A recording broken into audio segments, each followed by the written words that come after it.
Visayas, Mindanao, buong Pilipinas, nakikisaw-saw. Handa na ba kayong magpayanig sa talakan?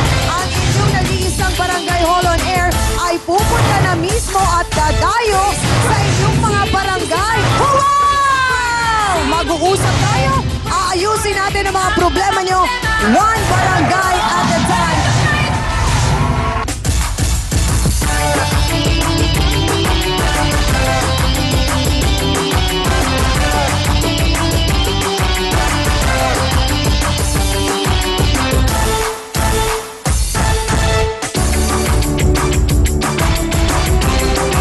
Ngayong umaga, Mister na Pabling. Maliban sa girl lovers, may lover pang bading. Simula nung nagsama kami talagang papaero na siya. Maraming siguro, hindi ko kaya bilangin. Kasi mo, kumari ko, kinakalantari na rin po niya. Wala akong pakalo, kakabit lang ako ni Mon. Kasi mahal niya ako. Pambihira talaga tong si Kuya. Kumakaliwana sa ibang babae, pati Becky di pinatawad. Hindi ko siya niligawan, hindi niya ako niligawan, pero parehas kami nagmamahalan. Darating siguro yung punto na yon, pambababae niya, hindi ko na kayang murain pa. Hanggang namatay, paglalaban ko siya. Hindi ako papayag na bitawan niya ako kasi alam ko mahal ko siya. Harapin natin at pag-usapan yan dito lang sa nag-iisang Barangay Hall on Air ng Bayan. Face to face! San Andres, Malate, Manila. Let's get ready for Sausawan!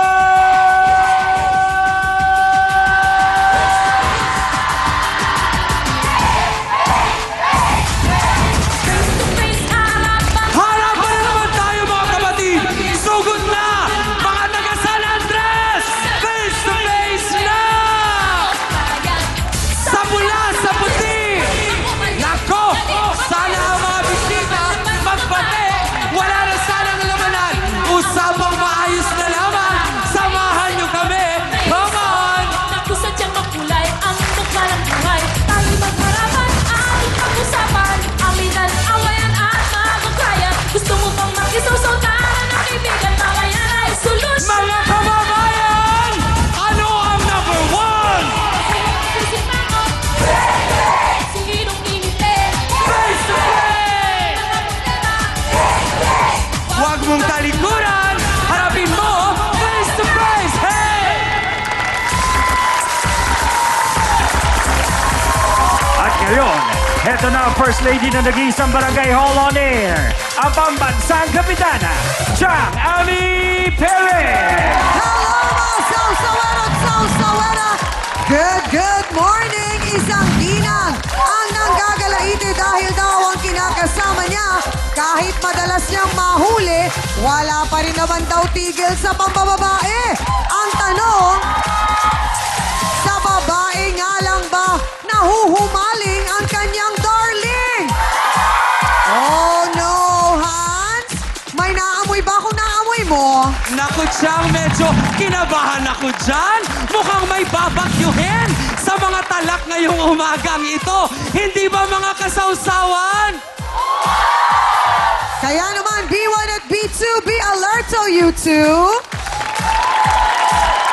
At para bigyan ng makabuluhan at mas maipanunawa sa ating mga bisita ang mga bagay-bagay, makakasama pa rin natin, syempre pa, Attorney John Philip Reyes, Dr. Camille Garcia, Father Sonny Merida. Sila po ang pinakamamahal nating trio tagapayo. Kaya naman, San Andres, Manila at buong Pilipinas, ano pang inaantay nyo? Let's make it a come on! Face to face na!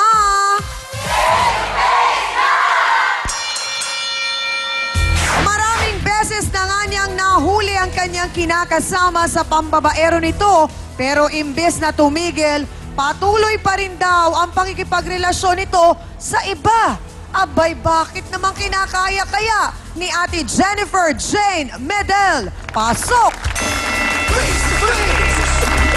Hi, Jennifer. Magandang umaga sa'yo. Hello po. Ano pangalan ng iyong kinakasama? Solomon Joquino po. Solomon. Gano'n na kayo katagal ni Solomon? 7 years na po. 7 years. Uy, matagal na. Opo. Bakit hindi pa kayo nagpapakasal? Wala pa po sa isip namin eh. Okay, may anak na kayo? Opo. Ilan? Mag-6 na taon na po. Isa pa lang po. Isa pa lang. Oho. Okay, kailan mo unang nahuli si Solomon sa pambababae? Matagal na po kasi siya. Pero nitong taon lang, 2012, January 10. Oh. Itong si Roma, dalawa po sila eh. Si Roma at si Lenlen. Yung Lenlen Dalawa po- ang nahuli mo? Opo. Okay, nung mga dating nahuhuli mo, pa isa-isa lang.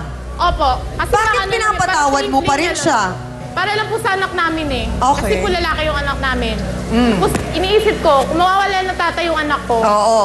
So, tinitiis mo yun? Opo. Malinaw ba yun sa kanya? opo, Okay. alam niya po yun. So, itong nahuli mo ulit ng January, pang ilan ang huli yun?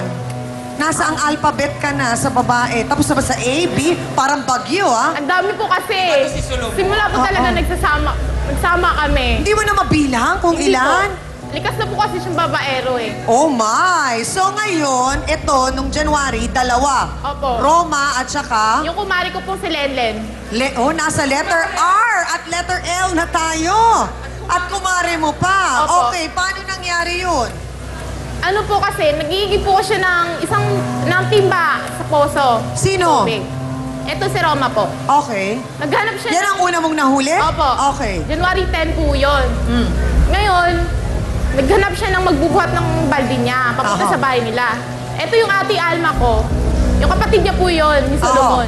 Yung ate Alma ko, nakita sila, humarap sila duman sila sa harap ni ate Alma. Aha. Ngayon po, pagharap nila, hindi siguro nila napansin na yung ate ko yung nakatayo. Dire-diretso sila sa bahay nila. Aha. Etong si Roma, lasing. Tapos po, sabi sa akin ni ate Alma, nakita ko... Umiigib ng lasing, ha? Ang hirap nun. Nagigib po siya sa poso. Oo nga, Kaya ang po hirap siya mag... naghanap, Oh. kaya nga siya po naghanap ng ano eh, ng Nang magbubuhat. magbubuhat dahil nga lasing siya. Lasing na nga po Oo. siya eh. Oh, baka nga. Baka Oo. nga po. Tapos? Trip niya po yung asawa ko eh. Ha? Trip niya po talaga yung Trip asawa niya ko. talaga. Opo. Okay. Ngayon, Tapos? Etong sinundan ko sa loob ng bahay nila. Hindi nila nilak yung pintuan. Pagbukas ko, ayun na. Doon, nakasbody si Roma. So, syempre, nagulat si Solomon. Nakita ka. Oh. Nagrambulan kami doon. Nagrambulan kami sa loob ng bahay nila. Ilang araw naman matapos nun yung doon sa kumari mo? Ano po kasi yun eh, March 18 ko po kasi sila na nahuli nun eh. January yung kay Roma. Roma po. Ito namang sumunod, March na. Opo, Oh. March 18. Kumari So, ko ito pa. naman yung kumari mo. Paano mo naman sila nahuli? Yung ate ko pa rin po. Kasi nga po nagpapa-ending itong si Lenlen. Aha.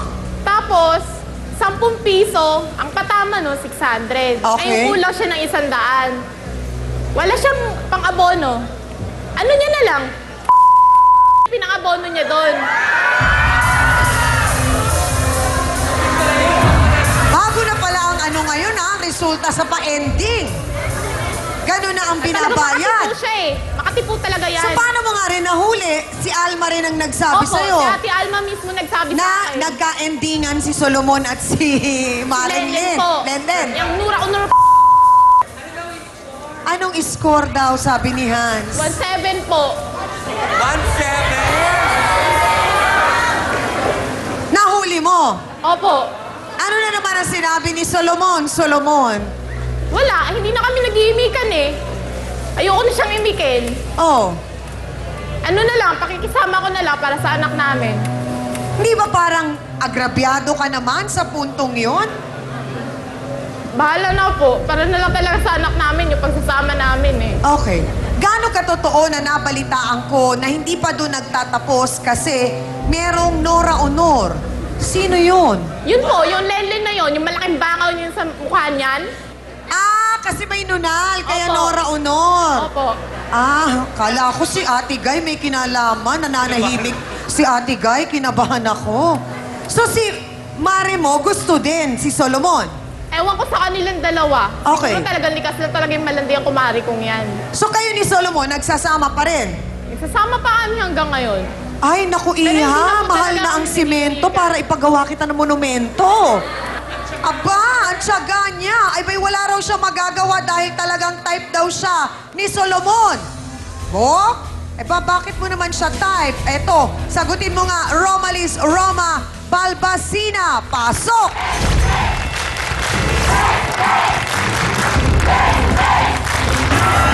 Sandali lang!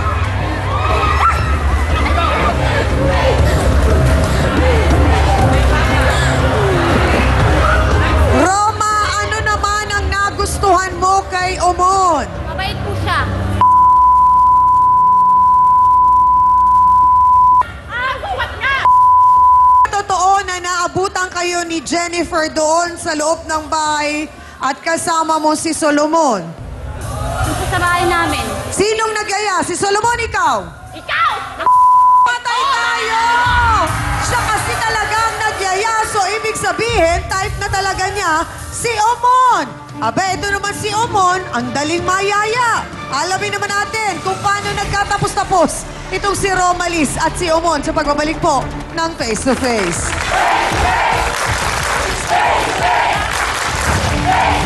So, bakit ikaw yung kailangang magpakita ng motibo? Nainitan din po ako nung gabi na yun. Nainitan ka? Bakit hindi ka nagbukas ng electric fan?